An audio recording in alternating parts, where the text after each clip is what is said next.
नमस्कार दोस्तों, विनीत पांडे।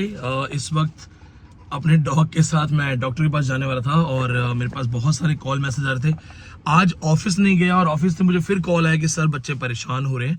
एक सवाल बार बार आ रहा है, बार बार एक सवाल पूछा जा रहा है। सवाल ये है कि सर क्या नेट का एग्जाम दोबारा होगा, और दोबारा होगा तो 14 दिसंबर को होगा, तो हमें तो कोई इंटीमेशन नहीं है, हमें कोई इन्फॉर्मेशन नहीं है।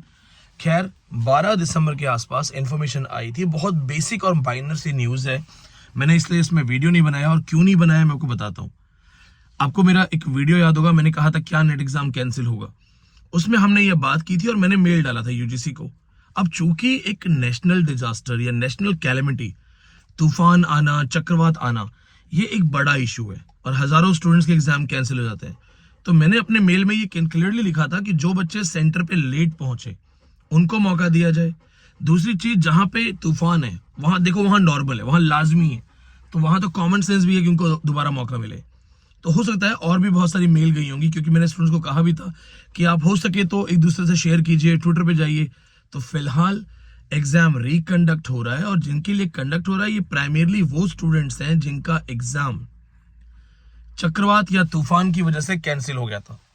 तो ये प्राइमरली वो स्टूडेंट्स हैं जिनका चक्रवात या तूफान की वजह से एग्जाम कैंसिल हुआ था, जैसे चेन्नई, नेल्लोर और जो वहां पे कोस्टल एरियाज है, और उनका आज के दिन एग्जाम है 14 दिसंबर को।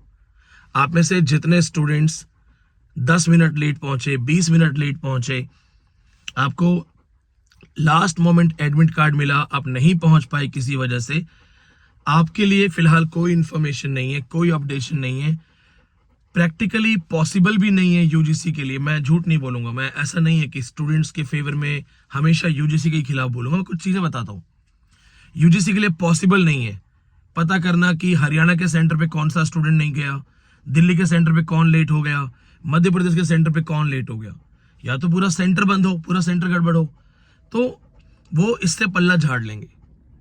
हाँ, लेकिन एडमिट कार्ड देर से देना, समय से चीजें अवेलेबल ना करवाना, सेंटर्स के बारे में इंटीमेशन समय से ना देना, इन सब चीजों में मैं स्टूडेंट के साथ हूं। ये गलत हो रहा है, गलत प्रथा है, इसका विरोध होना चाहिए, इसके खिलाफ जाना चाहिए। और विरोध में जानता हूं क्यों नहीं होगा। जब यूजीसी नेट का एग्जाम एक दिन एक साथ होता था, जब एक दिन और एक साथ होता था, तो सब में यूनियन थी। अब बट गए हैं। अब कोई कॉमर्स वाला है, कोई मैनेजमेंट वाला है, कोई इंग्लिश वाला है, कोई हिंदी वाला है। हिंदी वाले का अपना टीचर है, इंग्लिश वाले का अपना टीचर है, कॉमर्स वाले का अपना टीचर है। एक टीचर कहता है यूजीसी के लिए प्रोटेस्ट करो, तो कॉमर्स वाला बोलेगा अरे क्या जरूरत है, जाने दो, इंग्लिश वालों का टेंशन है। वैसे ही जब कॉमर्स वालों को जरूरत पड़ेगी तो इंग्लिश वाला बोलेगा जाने दो, क्या जरूरत है। तो सबसे पहले डिवाइड एंड रूल सिस्टम जो था वो लागू हो गया। अब आप जो 16-17 लाख स्टूडेंट्स हो वो बट गए हो। किसी सब्जेक्ट में 50,000 स्टूडेंट है, किसी में 30,000 है, किसी में 25,000 है। तो यूजीसी को पता है कोई प्रोटेस्ट तो होगा नहीं, कोई हमारे खिलाफ जाएगा नहीं, कोई हमें मजबूर करेगा नहीं। और किस चीज के लिए मजबूर करना? एडमिट कार्ड 10 दिन पहले मांगना, बस। इलेक्शंस नेताओं को 6 महीने पहले पता होता है कि कौन से दिन इलेक्शन है। इन नेताओं को हर चीज बहुत पहले से पता होती है। यूपीएससी के एडमिट कार्ड बहुत पहले आते हैं। किसी भी अच्छे एग्जाम में आप देखोगे एडमिट कार्ड 15-20 दिन, 1 महीना पहले आता है। सिर्फ यूजीसी में या तो ये षड्यंत्र है, या फिर इनसे सेंटर कंट्रोल नहीं हो रहे। मेरे एक मित्र हैं, वो जानकारी रखते हैं इन चीजों की। उन्होंने मुझे बोला कि विनीत भाई, एक रीजन ये भी है कि सेंटर्स को लास्ट मोमेंट इसलिए दिया जा रहा है ताकि सेंटर्स पे सेटिंग ना हो सके, चीटिंग ना हो सके।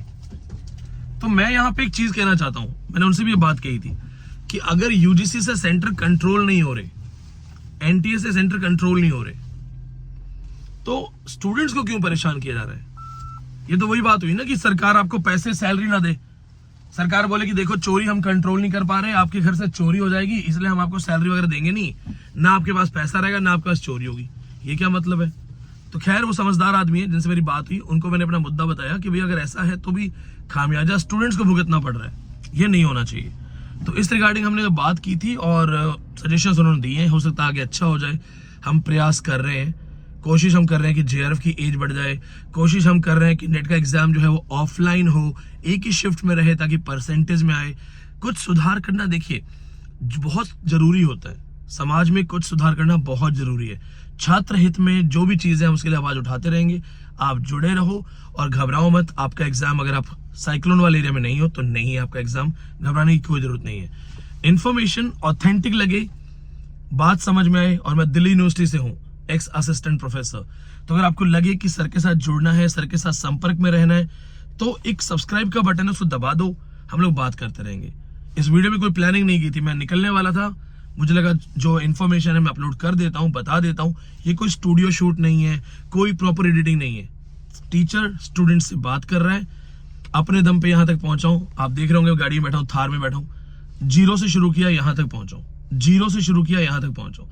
तो मैं जानता हूँ कि हार्ड वर्क, आपकी सक्सेस, आपकी भी जिंदगी बदल सकती है। मैंने पढ़ाई करके अपनी जिंदगी बदली है, तो मैं आपके लिए सीरियस हूं। आप में से न जाने कौन फिर से एक विनीत पांडे बने, तो मैं आपके साथ हूं। चैनल को सब्सक्राइब करो। कोई भी सवाल हो, कोई भी कंफ्यूजन हो, करियर से रिलेटेड, पीएचडी से रिलेटेड, मुझे 8881028963 पे आप अप्रोच कर सकते हैं। बहुत बहुत धन्यवाद।